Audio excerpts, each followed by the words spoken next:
Good evening, everyone. On behalf of LSE Human Rights, LSE Middle East Centre, and LSE Conflict and Civicness Research Group here at the London School of Economics and Political Science, I would like to welcome you to our discussion on the politics of the earthquake in Turkey and Syria. My name is Ayça Çubukçu. I'm an associate professor in the Department of Sociology and the co-director of LSE Human Rights. Now, I must admit that it is difficult to introduce an event such as this one, responding to an earth-shattering catastrophe that struck only a few weeks ago millions of people across southeast Turkey and northwest Syria. I would like to ask, what politics is possible? Which politics is necessary when fault lines crack open a deep void in our lives created by the preventable loss of loved ones near and far? What can be said and done when at least 50,000 human beings perish over a few nights waiting to be rescued from the crushing rubble? What would it take to mourn politically the loss of life at such a devastating scale and to address politically the needs of millions of people left homeless in the cold without enough food or shelter? Who, after all, is to be held responsible for the blatant lack of preparation and the murderous delay in rescue operations? How to hold governments accountable when their task is to make live, yet they let die a population struck by a predictable disaster? What is our task when those who raise such questions are officially threatened by the legal violence of prosecution and imprisonment in Turkey, for instance? Now, tonight's speakers will address such questions and much more. First, we will hear from Dr. Karabekir Akkoyunlu, who teaches politics and international relations at SOAS here in London. Next, Dr. Hişyar Özsoy, an anthropologist and member of Turkey's parliament representing People's Democratic Party, will take the floor. Later, we will hear from Dr. Rim Turkmani, who is a research fellow and the director of Syria Conflict Research Program at the LSE. Last but not least, I'll give the floor to Amber Zaman, who is a senior correspondent reporting from the Middle East, North Africa, and Europe for Al Monitor, and who served as the Turkey correspondent of The Economist for many, many years. We will then have a collective conversation among ourselves and open the floor for questions from the audience. The event, which is being audio recorded, will end around 7:30 p.m., although we have the room till 8. We'll see how the discussion goes. So without further ado, I'll turn to Dr. Akkoyunlu for his opening remarks. And I thank you very much for your attendance and for your attention.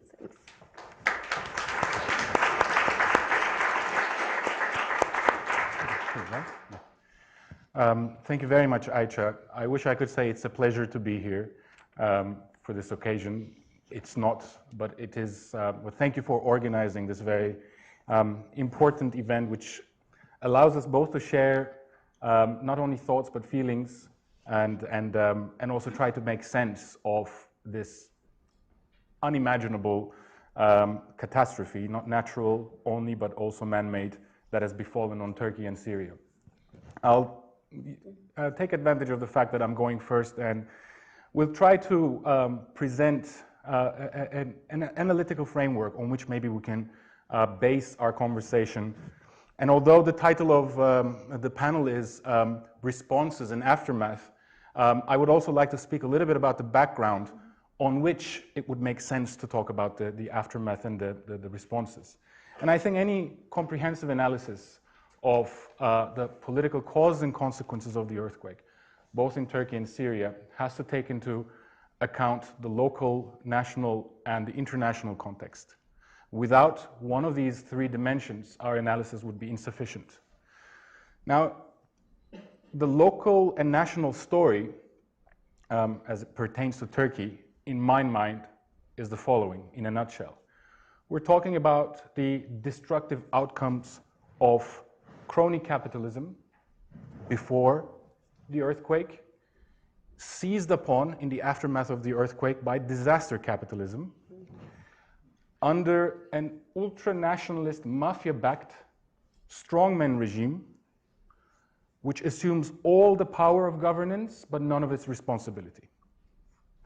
Now, that is a story that would be difficult to tell in public in Turkey without facing retribution. It is more common in Western analyses. But many Western analyses, in the media in particular, I feel stop there.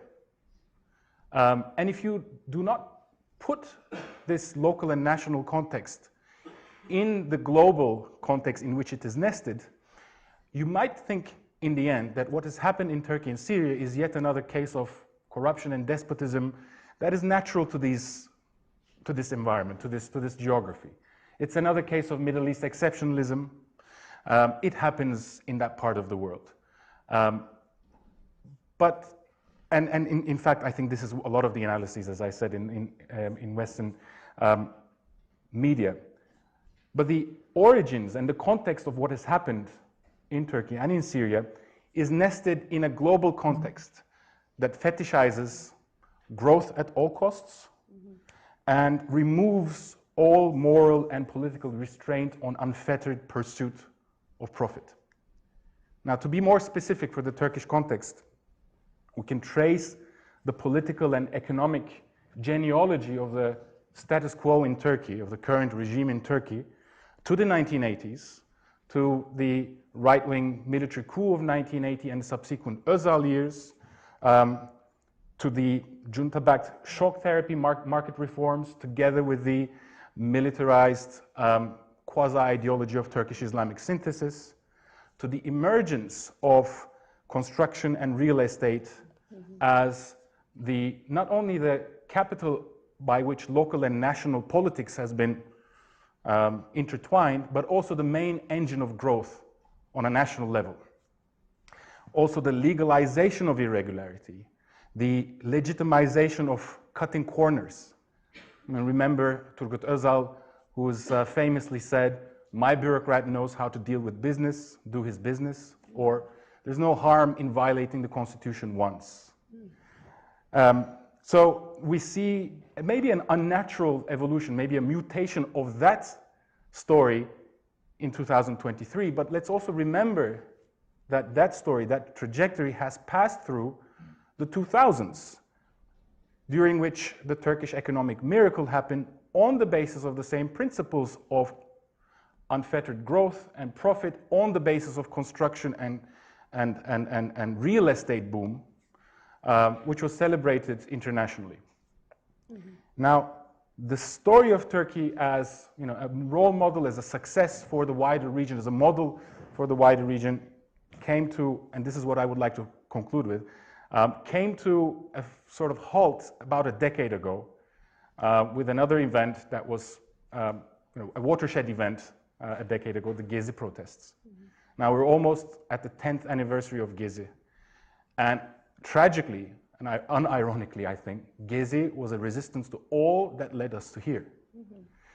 Among other things, but very centrally, it was a resistance to the kind of urbanization, to the kind of construction-driven privatization of our commons, of our public spaces, that was at the center of the system, political system, which endangered environmental, cultural, and human life.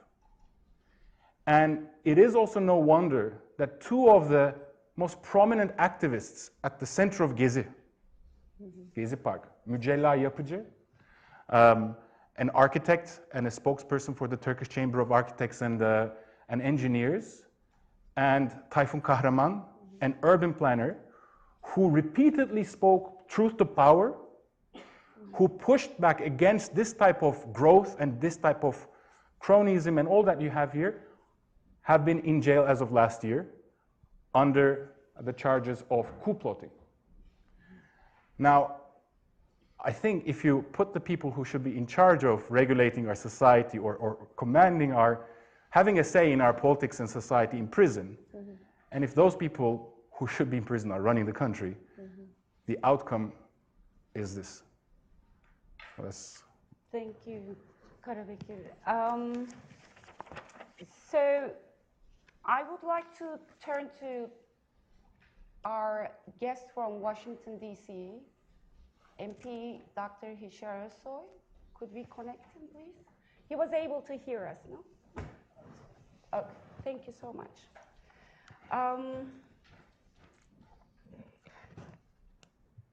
Thank you.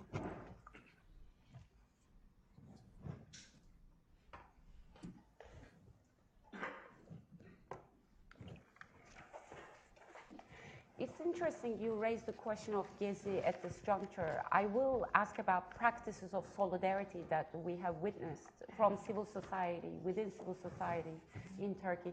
Hishar, are you there? Can you hear us? Yes, I am here, dear Aicha. I hear you and I see you. Wonderful to see you. Thank you for joining us from DC among a very busy schedule. Thank you. Thank you for giving the opportunity. Do you hear me clearly? I can use the headset here. Just give me a second. We hear you really well, actually. Okay, but let me use this one just. Okay. Just a second, please. Okay.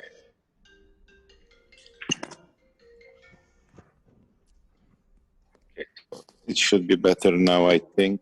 Yes. So thank you for the opportunity, and hi to everybody there. Amberin, hello, and other friends as well, whom I haven't been able to meet personally. So I would like to very briefly raise only 3 points just to help frame the discussion a little bit. My first point is already covered by the previous speaker, and I suggest everybody to go and check Bianet, the independent news agency, which recently published an interview by Mücella Yapıcı. It is also available in English. It's a long one, and Mücella Yapıcı, of course, because of her position in the Gezi protest, she is now in prison. And I totally agree with the idea that she should be actually one of those people ruling this country, actually, because they have done a great deal of work to prevent this preventable disaster. And yet those people, precisely because of their politics, they are now in prison. And those people who have created this whole mess, this disaster, they are still ruling the country without no single person resigning from their posts. So please go and read the details. And then if you read the interview of Mücella Yapıcı, you see how this murder, this mass murder, how it was, how it came like step by step. You see every single step of it. So I would like to talk about the more systemic and structural components of this whole situation.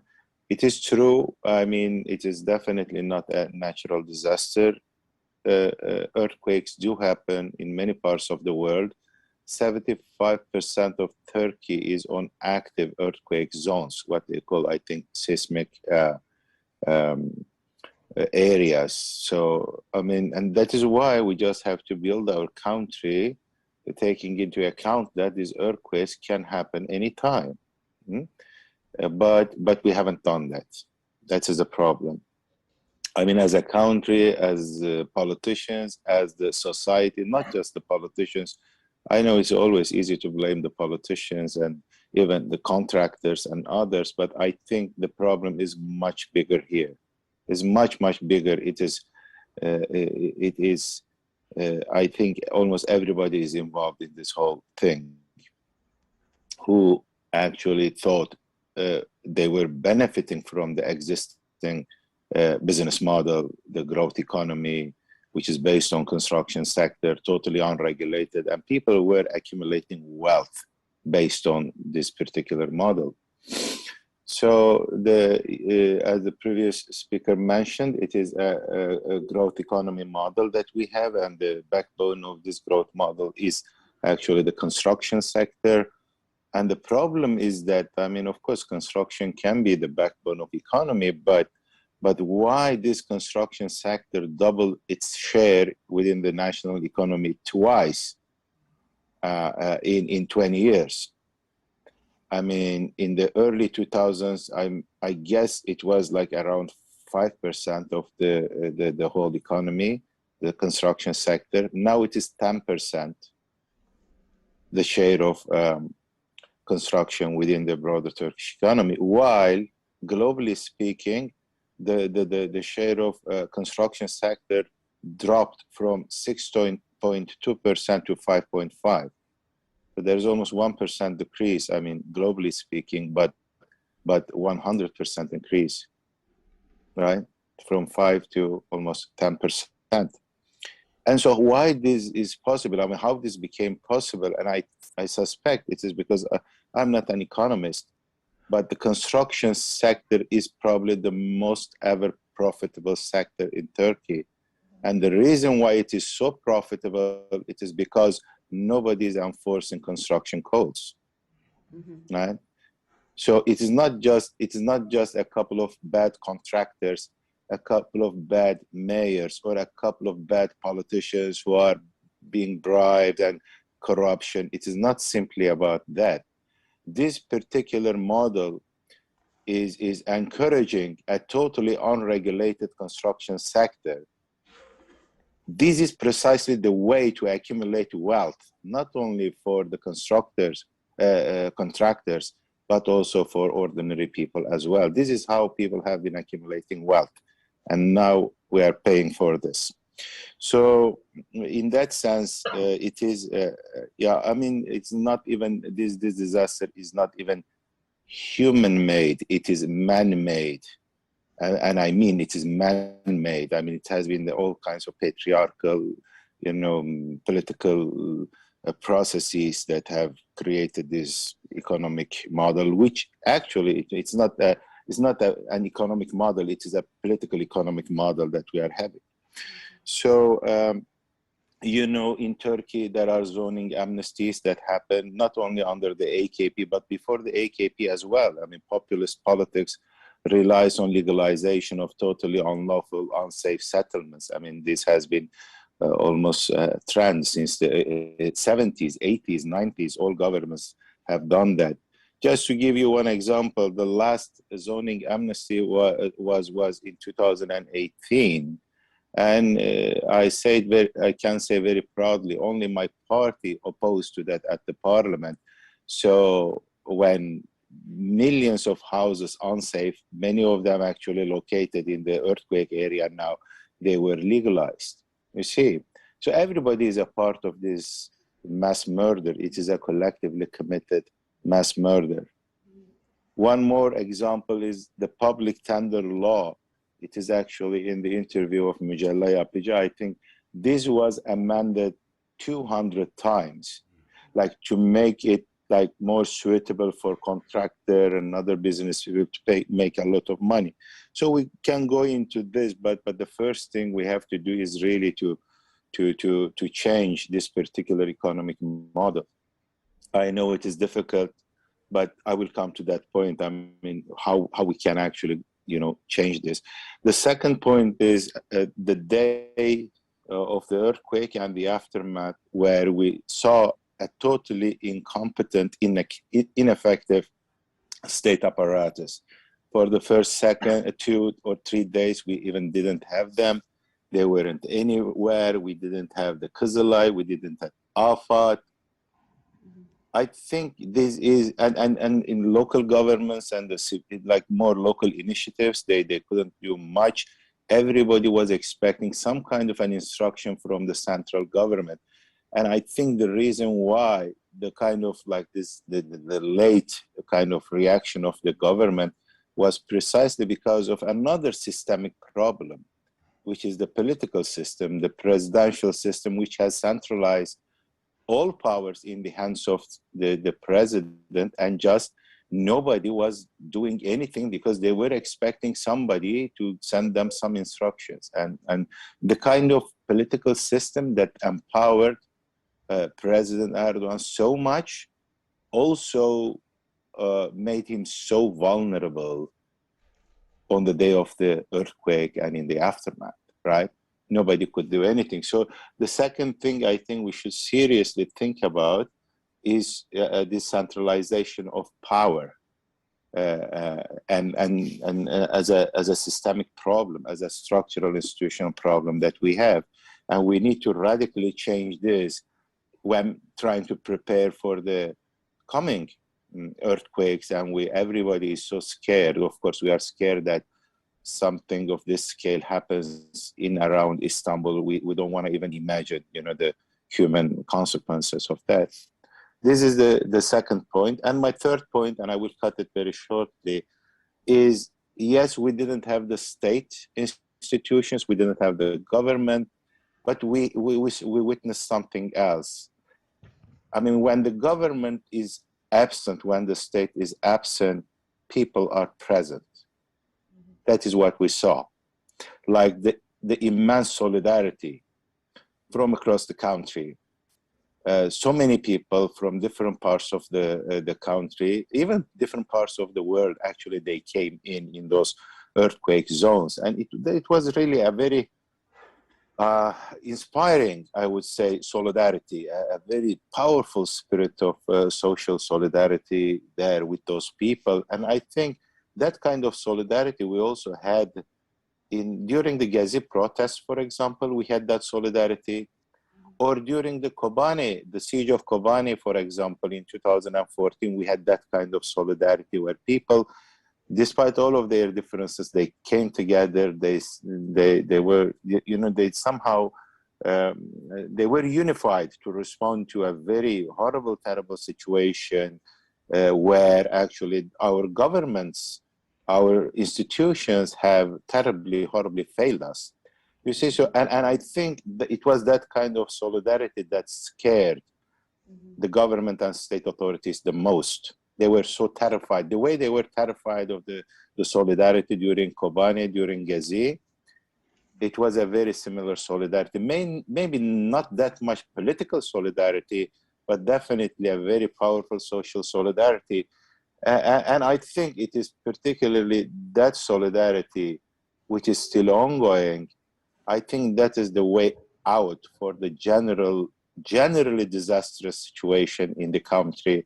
And so that was, I think, the hope that we could witness and be part of. And I hope we can all together, we can both think through and build on that hope and try to find a way out for our people, I mean, out of this horrible, terrible situation. Thank you. Thank you, Shah. Thank you very much. Next, I turn to Dr. Rim Jukmani for her. Would you like to stand? Yeah. Thank you. Good evening. Can you hear me well? Yes. Okay, great.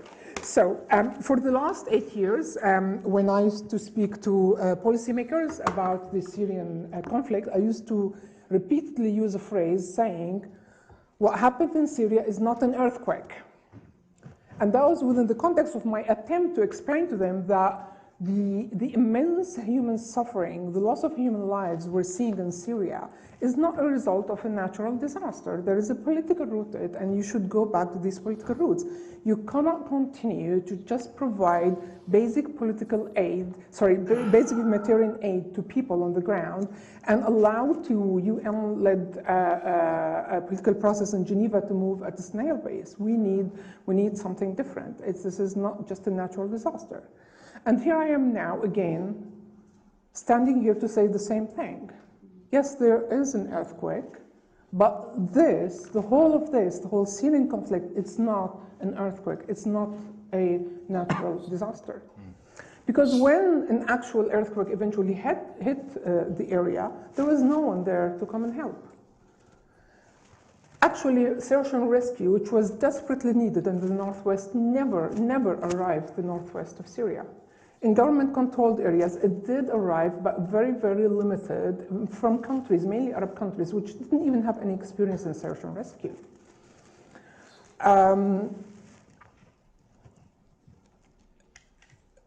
Even at the same time, during that time, thousands of search and rescue teams arrived to Turkey from 70 different countries, including experts, equipment, rescue dogs.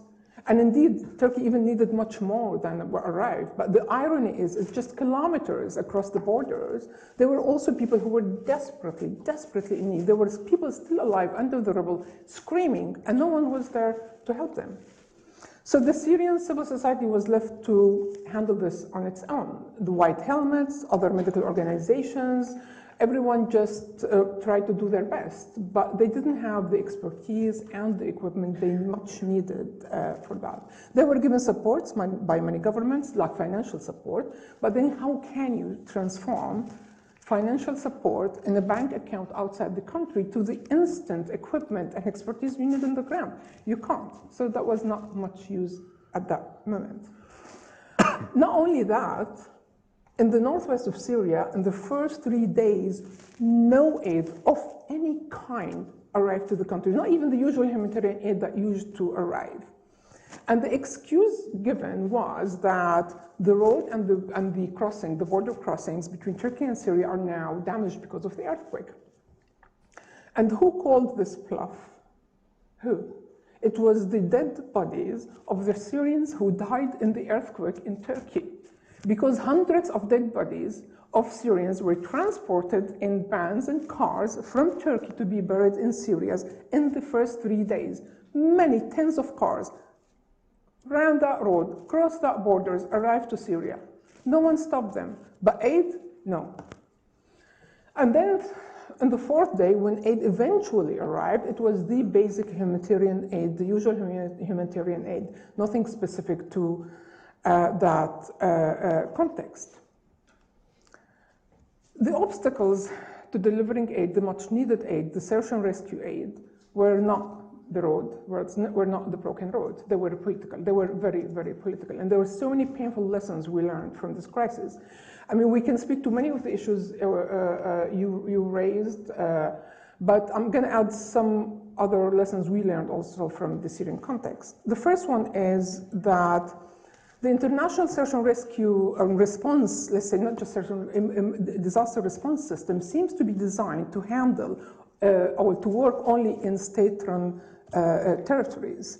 It expected in Syria, in the northwest of Syria, which is outside government control, the international system expected a state counterpart on the ground to give permissions, to sign orders, to provide security, sign papers on all of that. And there was no state. So they really were perplexed on what to do, where to go, who's going to provide security, and all of that. And I think there is a big issue here to reflect on. Like, okay, what if an earthquake hit an area with no state in place? What do? We just leave those people to die? Of course, another obstacle was the presence of a terrorist organization, HTS. This is an issue the international community was struggling with for years. They left it mainly to Turkey. Not enough time now to reflect on it. Maybe we can come back to this issue, the sticky issue, in the question and answer. But another important barrier was indeed the regime, and using the excuse of sovereignty not to allow organizations and other states to cross these borders, although many legal experts were saying, actually, within that context and in the presence of such humanitarian emergency, you can legally cross these borders and deliver the aid without the need for a Security Council resolution. But nobody was prepared to take that risk. Of course, the access to the northwest was also restricted by the fact that you can only do it via the Turkish borders, and you need to wait for the Turkish bureaucracy or the permissions. And I know many organizations who waited for days for permission to come from the Ministry of Foreign Affairs, and so when they arrived, they were a bit too late.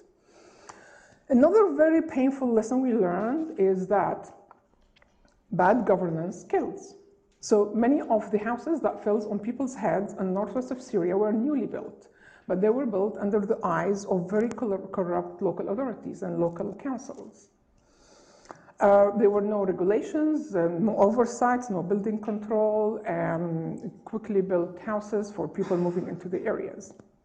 Now, until 2017, many Western donors were investing in good governance in northwest Syria. They were supporting the emerging local councils, giving them capacity building, improving their tools, and there was so much success back then, promising success on that kind of support.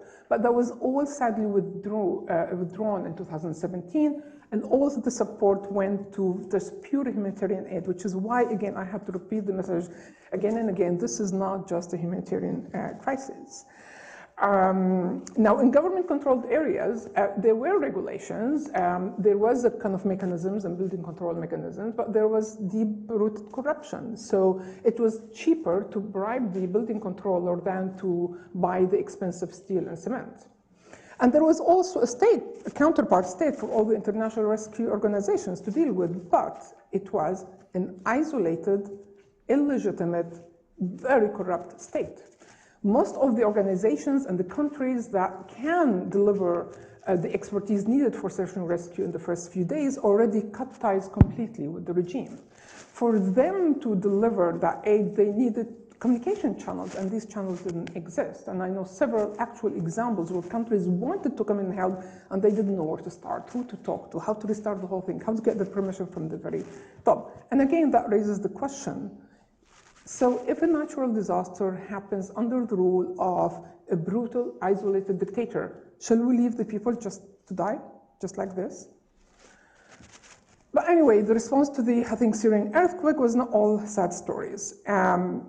The earthquake unleashed just an incredible moment of self-organization that was powering a wave of social change.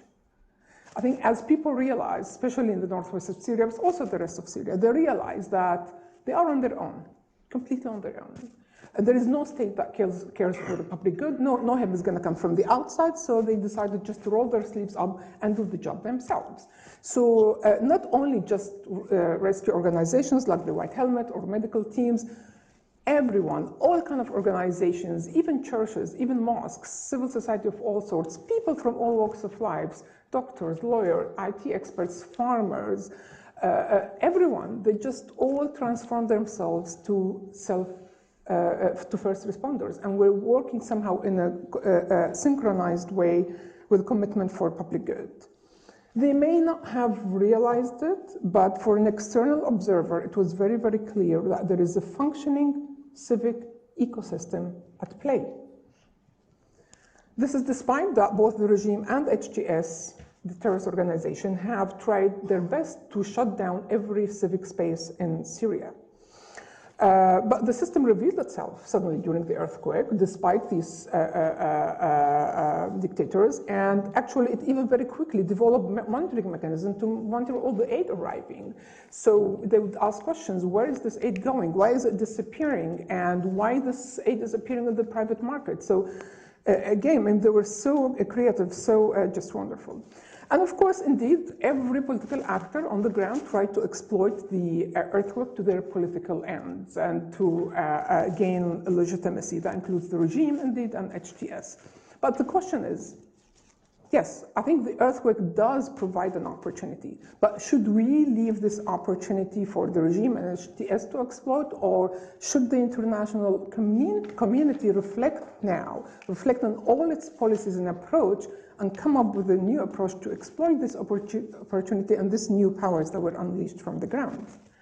And I think they should. I think they should because, I mean, the reality now is that we have millions of Syrians who have lost their houses. They are in temporary accommodations, scared of going back to their homes. Many of them are even in the streets. The humanitarian needs are sharply increased, including the mental health needs. Many people with PTSD still thinking another earthquake is going to come. Another natural disaster is likely to hit the area, so we cannot just continue business as usual. We need a whole new strategy towards Syria, a whole new approach. And I think a new approach needs to stop dealing with the Syrian crisis as if it's a collection of completely unrelated issues. This is not just geographical areas that their issues are separate from each other, to tackle the Northwest separately, to the Northeast, to the government, no. And the refugee question is not unrelated. The counter to terrorism is not unrelated. These are all actually one thing, one package. And you need to invigorate the political solution to resolve these issues and then handle the particulars of each separate area, each separate topic. So I think a new strategy is needed with two main elements, political and economic. For the political one, I think we need a new blood, a new initiative. What's going on now is so slow. And what the disaster I think revealed to us is that the Arab world needs to be an essential part of this. I mean, they were the first to respond, the first to come. They obviously have the channels with the regime so they can mediate a solution.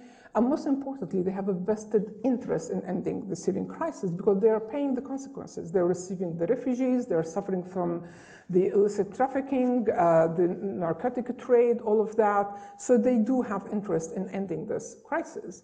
But they shouldn't be left on their own to lead any political solution. I don't trust the Arab countries to be the guardians of democracy, human rights, and good governance, which are all needed for any functioning and lasting political solution in Syria. I think Europe and the US still need to be part of that solution, to give it power, but also, and to shift it away from the Security Council, because with the presence of Russia, the war in Ukraine, I don't expect Russia wanting to see actually a lasting solution. But also, these countries are needed so they can link the solution to the other element of it, which is the economic one. Any solution should aim to transform the existing conflict economy into functioning, productive, peaceful economy. And they have many tools to use, including the sanctions, the aid policy, recovery policies, and I think the use of conditionality that is anchored in human rights, commitment to human rights, and to good governance have to be essential element of such economic strategy. While sanctions, I mean, we did lots of research on this, we acknowledge sanctions actually had a very negative humanitarian impact, but the blank lifting of blank sanctions will actually cause more harm than good. It should be targeted, conditioned, always conditioned with actual concrete delivery that benefits the people, not the cronies. Same thing for aid. It should be strongly conditioned and tied to human rights. And finally, I think any strategy in both elements, political and economic, should also aim to support the civil society and the wider ecosystem that revealed itself during this crisis. Because to be honest, I think this civic ecosystem is the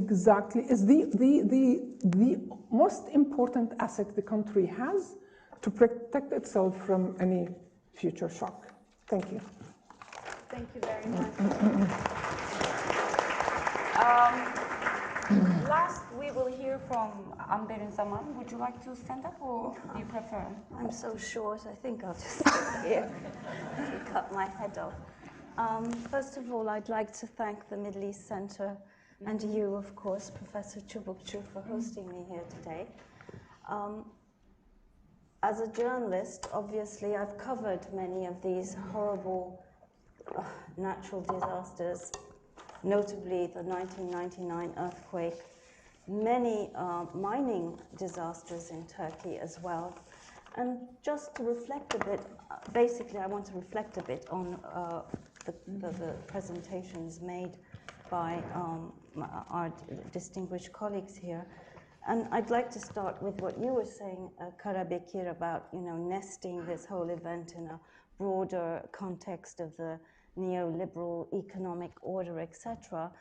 True, but I really think that we do need to look at Turkey specifically to understand why this keeps happening, why people keep, this. We need to look at this culture of impunity that exists in Turkey.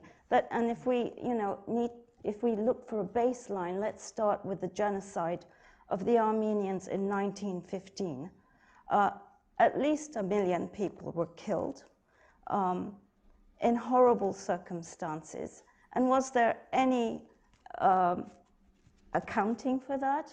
Was anybody punished? Is it even acknowledged today in Turkey? Well, yes, civil society has evolved somewhat, especially since Turkey began full membership talks with the European Union. And yes, people began talking about the Armenian genocide, but today still, has there been any talk of compensating victims, anything like that? No.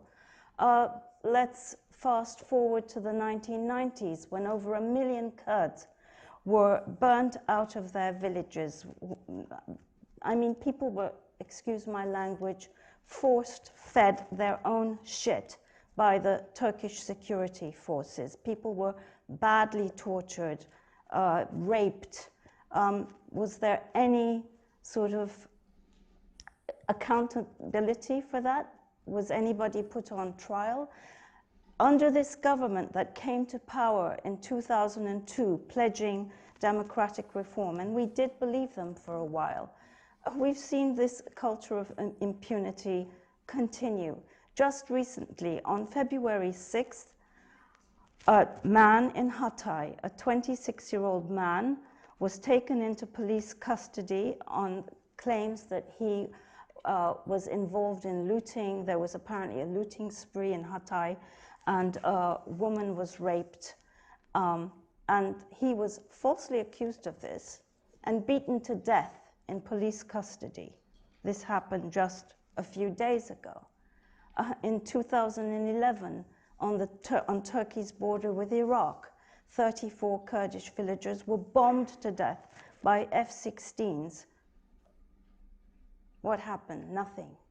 So I think we need to, remind ourselves of this culture of impunity, and also to remind ourselves that, yes, people cut corners all the time, and this culture thrives, of these cowboy contractors, of this corruption, thanks largely, of course, to the governments that are there. But also, let's not forget that that culture is very, pervades Turkish society as a whole. Evading taxes is a national sport in Turkey. If you have, let's say, this happened to me. So I inherited some money from my dad. I bought an apartment in Üsküdar, which is on the Asian side of the Bosphorus, and it had a lovely view of the Bosphorus. Within a few months, the view was marred. Why? Because the guy who lived in the building that was slightly below mine decided to erect a little thingy on top of his terrace. And, that was completely against the law, but he got away with it. There is, we have to, remind ourselves of the culture, the popular culture. And let's also not forget, I know I'm speaking sort of, I'm all over the place here, but I'm just trying to make sure I remember all these thoughts that flashed through my mind as you guys were speaking. Why is there no accountability? First of all, the democratic institutions that would ensure that do not exist, and the attempts at creating them were very quickly reversed when Erdogan took his autocratic turn. But also, let's not forget the power of religion and of Islam, of how this government has used that really to its own advantage. And even today, after this horrible, horrible disaster, I'm hearing people, I've talked to a lot of people, members of parliament, actually, Hishar, if you're listening, Ömer Faruk Gergerlioğlu, a prominent HDP lawmaker from Adıyaman, he told me that people he spoke to in the disaster zone were saying, well, this was Allah's will. So how do you, get around that, this acceptance, this culture of acceptance of these disasters? So these are all things I think that we need to reflect on when we're trying to analyze the situation. And what I'm seeing happen right now, which is very, very unfortunate, and we have a lot of anecdotal evidence of this, is that, rather than direct their anger at the state, a lot of people are directing their anger at Syrian refugees.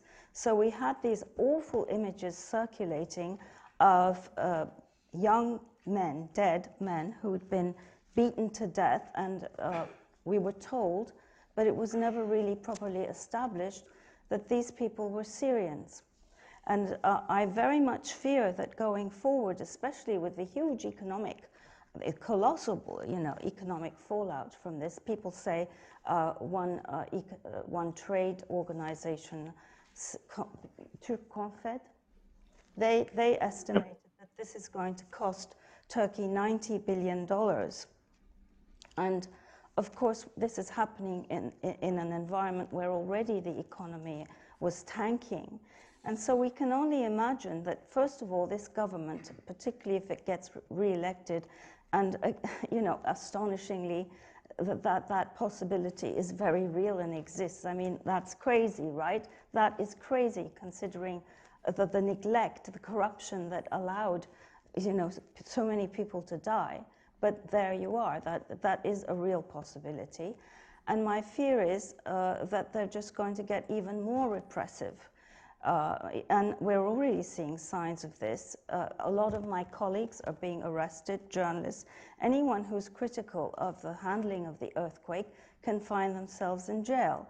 So it's a I think we're looking at a very dark period that lies ahead of us. And I'd like to turn to Syria a bit and reflect on what you were saying, Reem. And I rather fear that this is a huge opportunity for Assad, in fact, in helping him, advance his sort of legitimization campaign, as it were. And we're already seeing countries like Saudi Arabia, which were the outliers.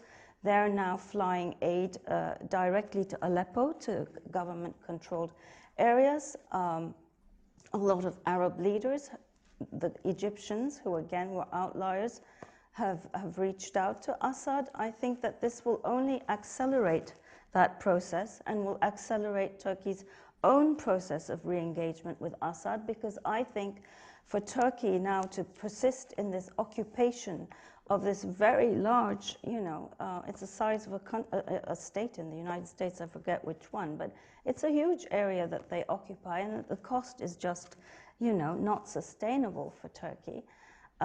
So I think that will only accelerate the process of reconciliation with the Assad regime that began even before the earthquake, and I think that's going to have some very negative consequences for the Kurds as well, and I'll just leave it there. Thank you very much, Amberin. I would like to ask to the panel, continuing the conversation about Turkey and the difficulty of holding those responsible for the consequences of a disaster that we can't even call natural. Amberin mentioned the culture of impunity simultaneously with the constant threat of legal violence faced by activists, journalists, academics, and ordinary citizens who are asking the kinds of questions that we're asking on this panel. So I wonder if it is a question of culture, or if it is a question and consequence of state policies that do not cease to criminalize any expression of dissent. You may or may not know there are thousands of activists, especially Kurdish activists, in Turkish prisons. There are many political prisoners. So I would like us to reflect in the context of the earthquake and holding the government to account in Syria and Turkey, while not missing the societal aspects, the ultra-nationalism, the widespread fascism within Turkish society. How do we bring them together, think our way out of such a devastating predicament? I know it's not a fair question. I know we're all thinking about this, but I would like to hear your reflections. Perhaps we begin with Hishar. Is that okay? Can you hear us? Yeah, I hear you, dear Aicha. I think, yeah, I mean, that would be kind of as part effort to find a way out of this whole situation. I think, but before that, I would like to just say a couple of things about what our colleague who spoke on Syria, and I just suddenly realized how similar, how similar both the Syrian government and like the authorities, local authorities in northwest Syria.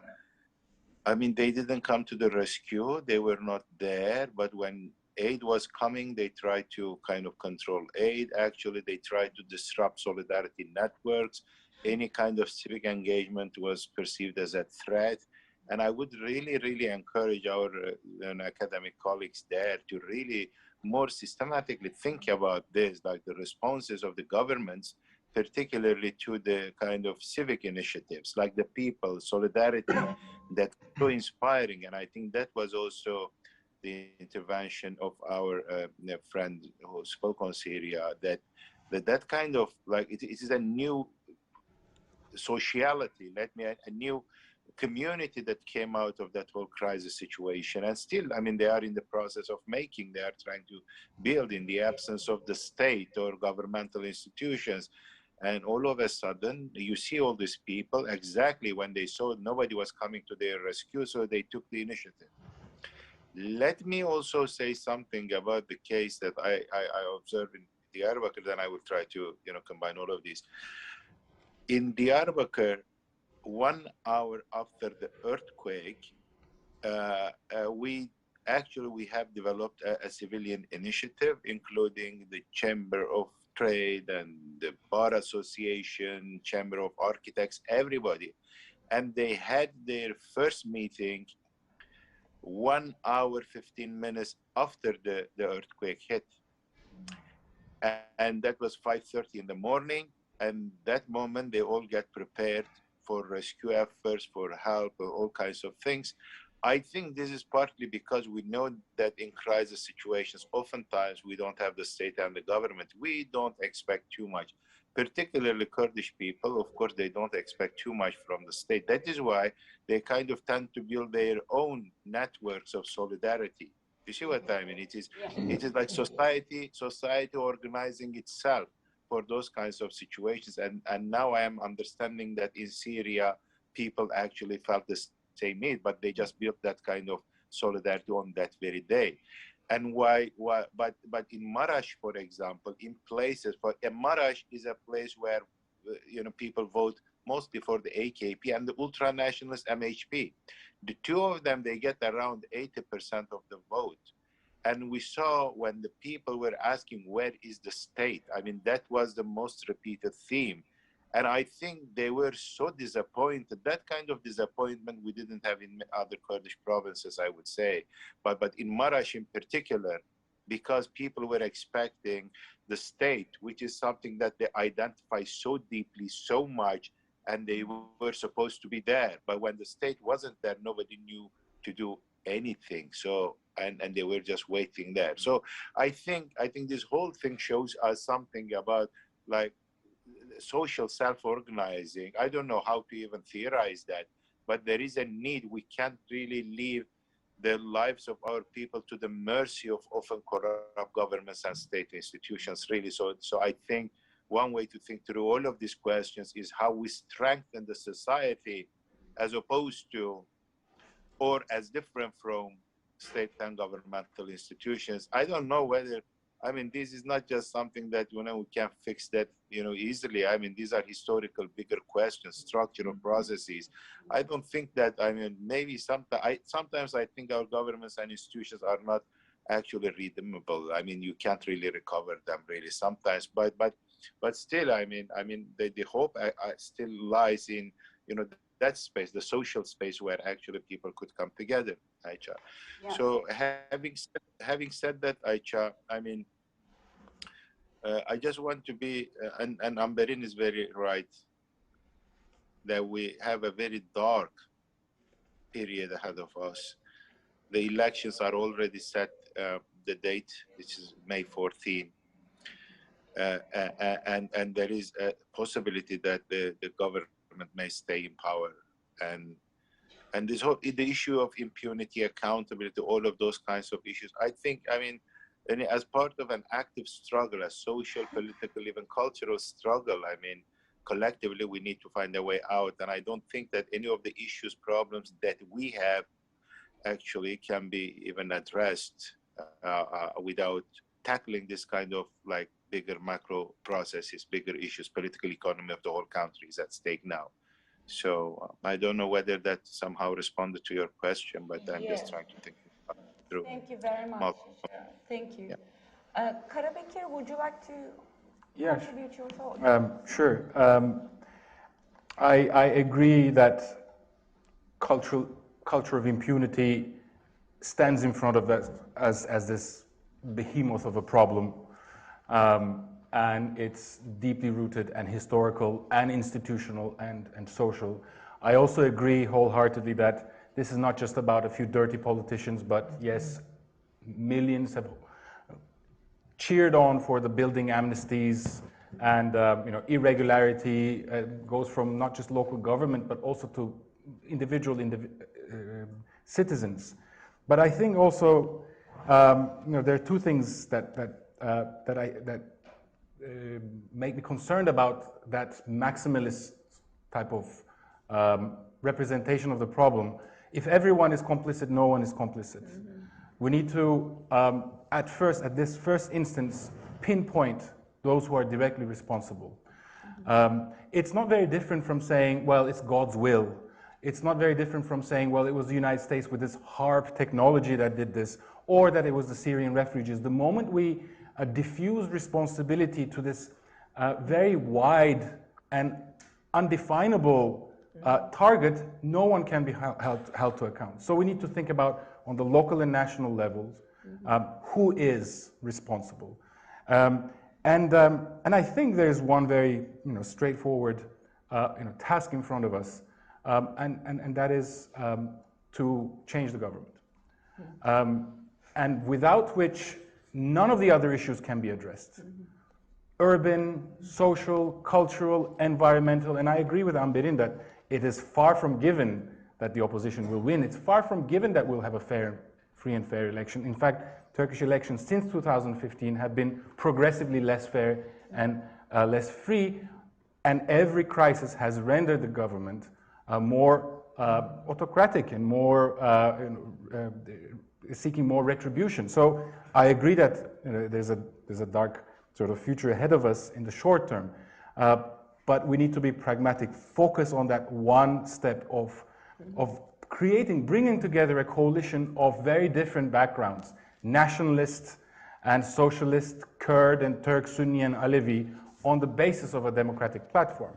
I have connections and interest in Brazil, and during the Brazilian elections, the Democratic Front that backed Lula against Bolsonaro had one pragmatic slogan that I really took to heart, and I think it applies to the Turkish case as well. We're not fighting to open the gates of heaven, but to close the gates of hell. Yeah. And that is exactly what is ahead of us. Then we're going to look at the culture of impunity and everything else that comes with it. Without that first step, we can't do any of it. Thank you. Rim, do you have thoughts on the similarities Ihishar mentioned between civil society, solidarity networks, the withdrawal of the state or the absence of the state and the emergence of these networks of solidarity and civic action? Perhaps that's where hope is. Would you like to comment more on that? Absolutely. I mean, there's so many similar. You can hear me now? Did it turn on? Yeah. There's so many similarities, especially on the issue of solidarity. But I think, especially in northwest Syria, in the first few days, it was even quicker and stronger than in Turkey, because they knew from day one there is no state. There's no, like in Turkey, you expected the state to come, then it was slow and late, and there were issues, but they knew in the north that there's no one. And also the other thing, there was an opportunity that there was no one to tell them do this and don't do that. Even the issue of how you spend, where do you buy, procurement, all the things that civil society need to do. There is no one to stop them. So they were able to act freely, and they were very connected to the diaspora. So you could see the also help coming from every corner. I mean, for example, the IT experts based in France, in no time, they developed very sophisticated platform for the victims to identify the victims based on their picture and automatically tell the relatives who were desperately looking for their loved one who could appear at any hospital at any moment. So it was really just incredible, and we are struggling still to understanding where did it all come from, because when we conducted the recent research on the resilience in Syria, and there was nothing left. People spent everything they have, spent all the resources, and borrowed money, sold their assets, and they were tired. So where did this energy come from? It's really absolutely amazing. I would just also like quickly to reflect on the issue of the culture of impunity. It's absolutely where we are right now here. I mean, when you are listing so many massacres and issue in Turkey, I was thinking how many skeletons we have in the Syrian cupboards. I mean, where do I start? I mean, the 80s, we have the massacres in Aleppo, in Hama, the massacre of the prison in Tadmor, the brutal suppression of the Kurdish uprising in 2004. I mean, there's a long list. And of course, since 2011 until now, it's been non-stop. But what happened now, what is different, is that not everyone, but almost everyone is complicit. So sadly, the actors that emerged at the other side, whether of the opposition or even Northeast Syria, they are also complicit. They are committing, all they're committing systematically violations to human rights. They all need to be put to a court somewhere, but that court doesn't exist. We don't expect it to emerge nationally from any. We studied lots of emerging justice mechanisms. I don't think there will be enough to try all these actors, but the only hope we have now is that there are some cases of putting some of these actors to universal jurisdiction, being tried in different countries, and that at least is presenting an example that maybe you can't get away with your crimes. So the hope is, of course, that in any future solution, the accountability will be essential element. But who is going to push it? The regime is not. The opposition, as I said, they're part of it. The civil society will, but right now they are the weakest link in this play. Thank you. Amberin, do you have further thoughts on how we close the gates of hell that's waiting for us? Well, the idea of solidarity, of course, is a lovely one, and it's real, as you said. In moments of, especially when a natural disaster occurs, everybody sets aside their political views and all of that divides them and sort of gets together and tries to help one another. But that feeling doesn't last very long, does it? And I think that the problem, well, obviously in Syria, but also in Turkey, is this, the fact that the media is so, is pretty much controlled entirely by the Turkish government, the Turkish state, and that they control the narrative through it. And it's very effective. We live in our little bubbles. We're just watching stuff that we like, we understand, like Mediascope TV and, Hog TV. But how many people actually, are watching those outlets? A tiny fraction.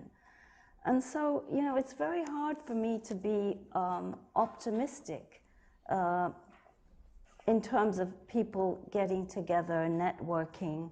I mean, what could happen, obviously, if things get really, really bad, economically and otherwise, that you'll actually see a backlash of a kind where the people are confronted, state and people start clashing.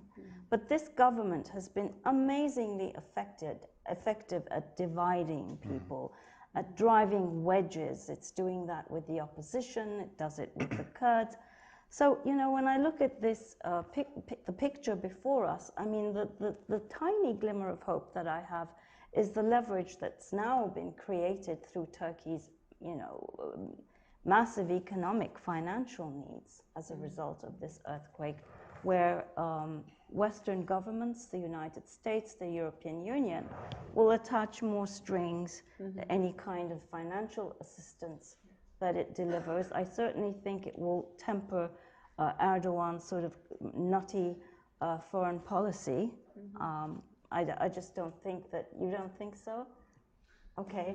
Yeah. But Karabekir. Karabekir, why don't you respond, don't need if you to. will, No, and you then must, I'll you start must. taking questions from the audience if you begin to prepare your questions. Do you have a response? Just very shortly, I think both the normative and actual power of the West to influence this kind of change no longer exists. Yeah.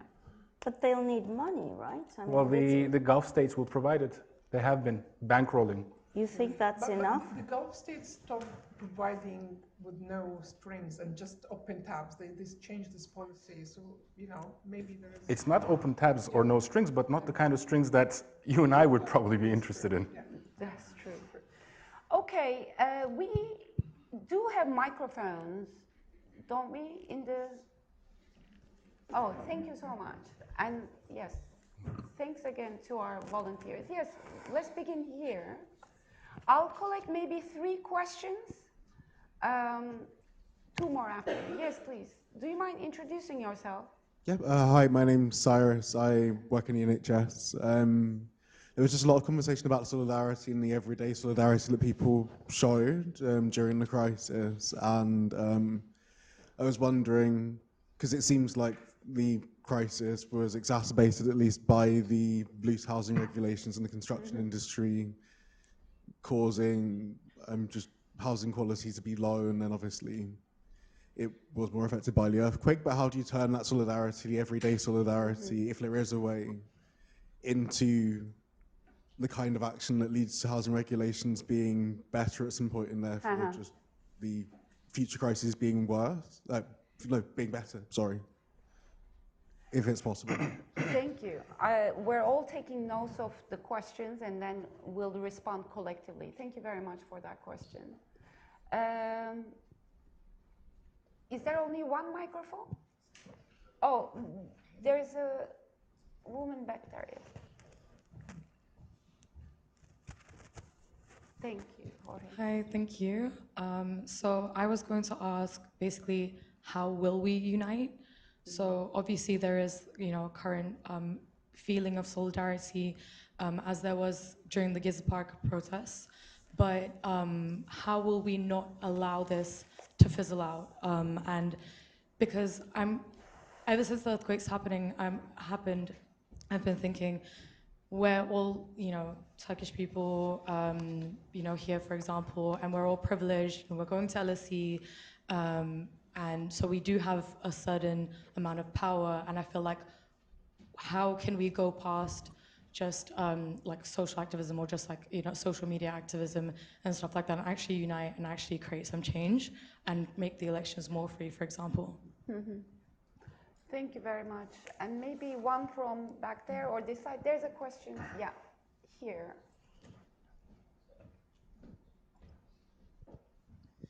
Hello, hi. Thank you for all your discussions. I find it really insightful. But I think one thing that needs a little bit elaboration is like this earthquake happened in Turkey and Syria, but it happened specifically in the Kurdistan, in the nation, borders of the nation, Turkish and Syrian nation state, but like the Kurdistan region, which has a history of genocide, occupation, war policies, and extreme levels of state violence, and how this adds to these dynamics. I think it would make some more elaboration on that. Mm-hmm. Thank you. So let's begin with those 3 questions. Hishar, can you still hear us? Yeah, I hear you. I'm taking my notes actually. Okay. Do you hear me?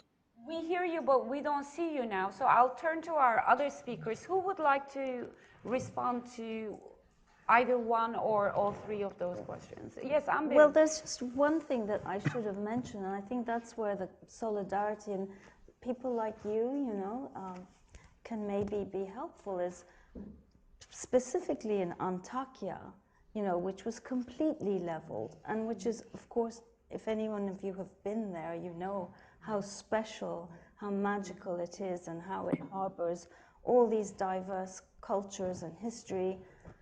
And the government has now come in with this plan to sort of make a Disneyland out of it. It's already done that in Diyarbakir, in Sur. Disaster capitalism. Yeah, disaster capitalism. So, you know, this is something that you guys, I don't know, maybe in your student magazine, but I don't know, through social media, you can find a way of linking with people inside Antakya who are very exercised by this. I'm planning to write an article about it, actually, to sort of create awareness around that. And it's not, you know, you can do that without actually targeting the government in a way that lands people in trouble, if you know what I mean. If you're clever about it and actually do good. It's not just a cynical exercise. There's a real, you know, goal there to be achieved to avoid this happening. I mean, you through your academic networks, students, NHS, I don't know. Okay. Karabekir, do you have thoughts on these three questions? I'm very sorry, I missed, I was in my thoughts a little bit when you were asking the first question, but maybe my colleagues would like to say a few words on that. But maybe for the other two questions, apologies, about the question of how we will unite, and maybe also bringing, you know, in the final question as well. I think the geography of the earthquake, both the fact that it happened in Turkey and Syria, but also, you know, if in Turkey it happened in Diyarbakir, Urfa, Antep, Hatay, Maraş, Gaziantep, and this is a very diverse demographic. You know, Arab, Kurdish, Turkish, Sunni, Alevi.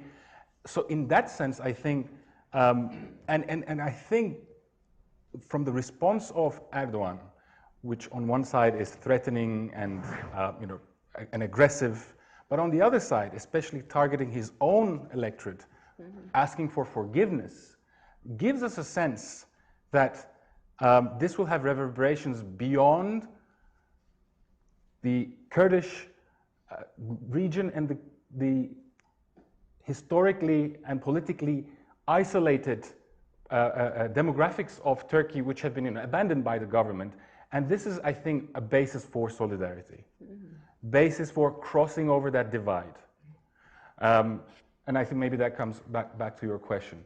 And also what we can do, in my opinion, is, well, how will we unite? Again, the election is very important. We have to learn from the past elections, the mistakes committed in past elections, and also the good lessons of those past elections, like election monitoring, making sure that ballots are, you know, are not stuffed, and these things, which will be more difficult this time, and not underestimating the lengths to which this government can go in order to remain in power. Let's overestimate rather than underestimate. Thank you. Amberin? Hishya, would you like to come in? Would you like to come in at this point? Yeah. Just a couple of words, if you hear me. I mean, let me start with the last question that you know, the earthquake happened in the majority of like Kurdish provinces included. I mean, it is true that, I mean, there is systemic discrimination against Kurds and the people of Kurdistan. But this time, I think, particularly when it comes to the earthquakes, honestly, there is a systemic collapse. So the state was not available, yes, in Adiyaman, but it wasn't available in Maraş as well, particularly in Maraş, for example, the first 4 or 5 days. And Maraş is a place where they heavily voted for the AKP and MHP, you see. And why that is important? For example, I went to places like Pazarcık and Elbistan. As you know, the London diaspora, you have a huge, actually, Pazarcık and Elbistan diaspora there. And these were the two epicenters of the first and second earthquake, right? First Pazarcık, then Elbistan. And when you go to Pazarcık and Elbistan, you don't, we didn't see, of course, almost anybody, any state other than the police and the other security forces who came to kick us out actually from Pazarcık, for example, the aid center that we created. The fact is that these people, the Kurdish Alevi people, do not have almost any connection with the governmental and state institutions, which are dominated by the right-wing Sunni people who are like, imagine like in a place like Kahramanmaraş, I mean, Pazarcık is a district of Maraş, but then there are 8 members of parliament. I think 6 of them are AKP, 1 is MHP. And if they are lucky enough to find the CHP person, they may be able to kind of communicate with those who have the power and resources. So how it becomes important, because we know that actually the limited Afat people and the limited equipment was directed to those places and people who are connected to either the governor or members of parliament of the area. We know that. You see, so in that sense, for example, if you go to Pazarcık and Elbistan and also Hatay, you will see actually how people talk about ethnic and sectarian differences, how these all played kind of a role in shaping the government's, you know, already limited efforts. So in certain areas, I mean, we had more presence of the governmental and state institutions, but let's remember that, I mean, this is not very much different from what happened in Istanbul too. And I suspect in the next Istanbul earthquake, if we don't have kind of a serious change, we may have some similar, maybe even worse consequences. So in that sense, I get the question about Kurdistan, but this is an overall collapse of state, a systemic collapse of state institutions. They couldn't rescue like Turks, Kurds, Arabs, anybody. I mean, they were totally in a horrible, terrible situation. The first two questions were more about like solidarity and activism. Let me tell you this very briefly. I know we all want revolutions to happen, really. I mean, nothing less than a revolution would really save us, I think. But then we are limited with the conditions of not our own making. So in 2 months' time, we will have the elections. I know Amberin generally is pessimistic about, and I need to be a bit optimistic. Maybe I am now a politician, although as an academic, I'm also very pessimistic. Academics are mostly pessimistic about almost anything because we think so many things and we always see the dark side of it. But then at the same time, despite all the repression of the government, despite the emergency rule, there is still, I mean, I see it, I mean, and I don't want to romanticize it. And this is not people are heroic on the ground. People are trying to rebuild their lives, and they have to struggle for it. And I think there is a good chance of the broader opposition, and I don't mean just the HDP, like everybody who's critical of this whole process. And I think so far, despite all the repression, we have managed at least to keep the hope alive. I mean, there is hope there, and I think within 2 months, 2.5 months, we will have our elections. Those elections definitely are not going to, and I like that motto very much, that it's not going to open the gates of heaven, definitely. We need to be realistic. We live in Turkey. And yet, but we can actually close the gates of hell. And from there, we can start rebuilding actually our towns, our country as a whole. So in that sense, I think there are things that everybody can do. I mean, this is it's not a regular election actually. Ayça, now I better understand your question about impunity, the culture of impunity. The culture of impunity is there, and this is historical, this is institutional.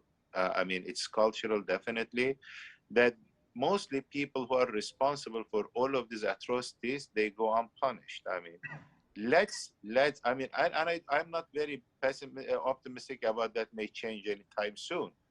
But as I said, I mean, what is the space of intervention, political intervention? And to me now, the space of intervention is the immediate context of the upcoming elections. And we just need to find ways to set aside differences and push for some meaningful change. And if we are not able to really remove this government from power this time, I mean, I don't want to say that like everything is about government and the state, but if we do not remove this government this time, I think it is going to seriously, severely undermine the resilience, the resistance of people. So it is difficult. It's a dark moment actually ahead, but it is a crisis situation, which is also a possibility and opportunity to push for some meaningful change. We are ready, by the way. Let me say, of course, I am a deputy of the HDP, People's Democratic Party, which has been under the most pressure probably since 2015. I have like hundreds of colleagues and our co-chairs and members of parliament, mayors. Everybody is in prison, and the rest of us, if we cannot remove them from power, we will go to prison. Our party maybe ban this and that. You know, many of those people there, you are familiar with the situation. These are, I would say, partly they are not really that much important. It may be shut down the HDP, more people may go to prison, and all of these things. We are expecting, as Amberin said, more repression is coming. We are seeing that. But this is really, I mean, 100th anniversary of the Republic is there, a totally anti-democratic republic. But everybody is getting prepared for that final political battle, and I can only ask you also to get prepared for it. Your votes there are meaningful, your work there is meaningful, and please don't underestimate the people of the power of people, particularly when they have this much rage and frustration. We may create something good out of this. Okay, thank you, Isha. Rim, do you have comments on the questions? Maybe a few things. Yes. Like there was a question, how can we make sure the solidarity is not going to fizzle out? I think we have to read well into the map of the solidarity, at least in Syria, and we realize it's not new. It was there, it was dormant, and it actually resisted the most brutal attempts to divide it through the de facto conflict lines. I'll give you some examples. The regime invested so much in making the white helmets kind of, portraying them as the terrorist organization, the evil of evils, but still, after the earthquake, we've seen so much sympathy and solidarity with people living under regime control openly, sharing pictures of white helmet people, picking up people, babies and children from under the rubble and sympathizing with them and showing this openly. I mean, that was, for me, incredible to watch. We saw so much solidarity across the conflict lines, almost everywhere. We even saw solidarity across the kind of northeast, Kurdish-dominated areas with the northwest, and we saw, sadly, Turkish government deliberately trying to put obstacles in the way of the solidarity and stopping any aid coming from Kurdish-led authorities into West Syria, because it doesn't want this solidarity to show. So it's not something that's going to completely disappear, even if it fizzles out a little bit. It's there, it's dormant. And that's an important lesson to learn when we think about any future solution or approach kind of towards Syria. The divides are not very deep. How can we transform, your question, this solidarity and the new awareness into action on issues like building control? I don't know exactly, but I'll give you some examples. I think what happened was very eye-opening for so many people, that there are so many things they should have looked at and considered. So in the Northwest, for example, as I mentioned, houses were being built under the control of these local councils without any oversight. And what turned out, so people started asking questions and putting them to the media. And what it turned out is actually that the Union of Architects of the kind of Northwest and the diaspora tried to work with these councils and offered its services for free almost, to say, let's have an oversight of the of construction in this area. Let's make sure everything is sound, and they rejected that. And that was reviewed for the media.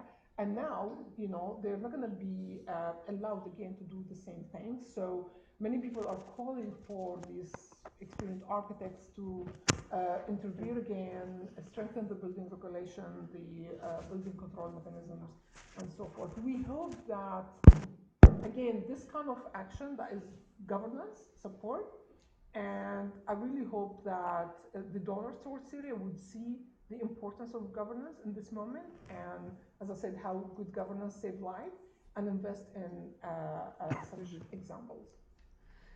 Thank you.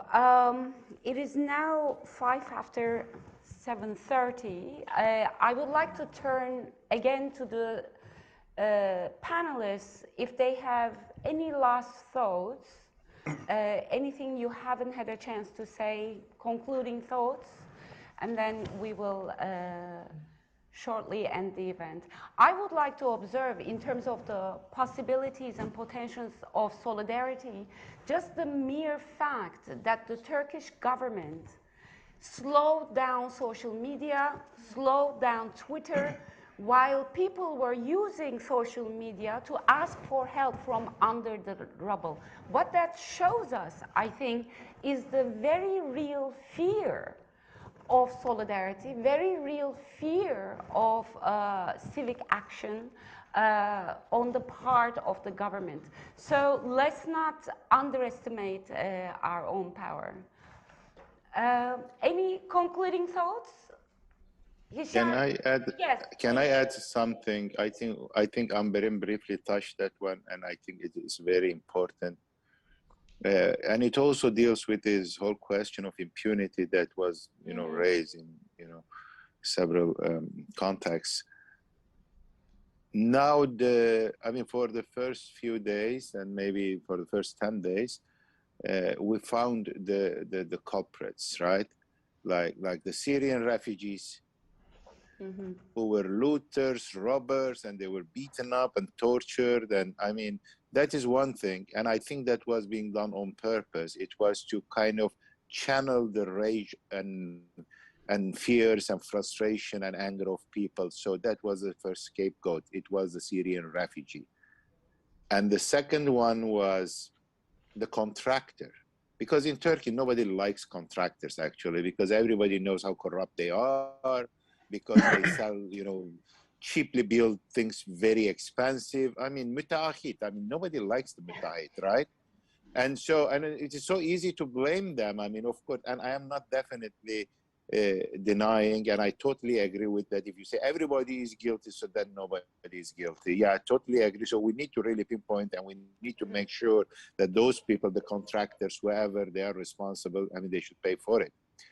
But it seems to me that this almost exclusive focus on the Syrian refugee, not even refugee, the poor Syrian people who are there, and the contractors. This is a total mystification that we should be talking about, right? It is not the Syrian refugee looting. That's not the whole economy is an economy of looting. The real culprits are those architects of this whole political economy, right? We don't talk about them. We talk about the Syrian refugee, or they make ordinary people actually to talk about them. The same goes with the contractors. And there was some criticism of this, and then they added a couple of mayors, even from the AKP. They arrested some of them. But that is not it, really. We need to really chase the real culprits, I think. And it's not really that difficult to identify them. Those who made the laws, those who made the amnesty zonings, and those who zoning amnesties, those who made so many amendments to the tender laws and those kinds of things. So we need to be really very careful about this particular mystification, this scapegoating. It's very dangerous. Thank you very much. Rim, do you have final words? Because I will turn to Karabekir and Amberin for final I'll just thoughts. quickly actually reflect on the issue of the Syrian refugees in Turkey. Yeah. They don't even have a refugee status. They are guests. Yeah. Right, yeah. So they already be in the weakest link in Turkey, and they're going to be now. They are in a much more difficult situation, and I think they will be weaponized again, internally and externally. They will be wagged against Europe, like, hey, if you don't get what we want, we'll let them come and invade you as refugees. Everyone I know now, every Syrian I know in Turkey, even those who have Turkish citizenship, live in fear. Of course. They know that they are not the electorates of Erdogan, because most of them don't have citizenship even. So they're not going to be rewarded for what they lost. They're not going to be offered alternative accommodation.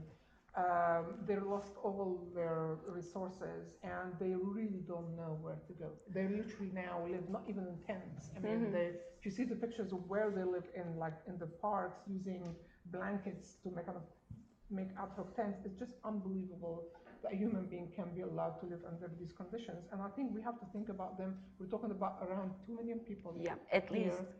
with no legal status and no resources, and they will be definitely weaponized. So that's why I say, the refugee question is not unrelated from, the wider issue of the Syrian crisis, and it needs to be addressed now. Thank you very much. Karabekir? Two very quick takeaways, one more general and one more Turkey specific. The first is that overly centralized strongman regimes are not better at managing public emergencies. Turkey and the earthquake has shown it, just like China and COVID has shown it to us. And the discussion, remember, in the beginning of the pandemic was, are autocracies better at dealing with these kind of regimes? This is evidence that this well-run democracy is the best way to deal with a public emergency. And that ties into my second point about Turkey. I mean, I often have this bipolar sort of state of being very depressed and hopeful about Turkey at the same time. And there's a lot of reason, present and historical, to be depressed about it. But there's a silver lining, a hopeful aspect as well. And that has a lot to do with, I think, Turkey's democratic resilience, democratic experience. There is more than half a decade of experience of institutional democracy that has an impact on society and social reflexes as well.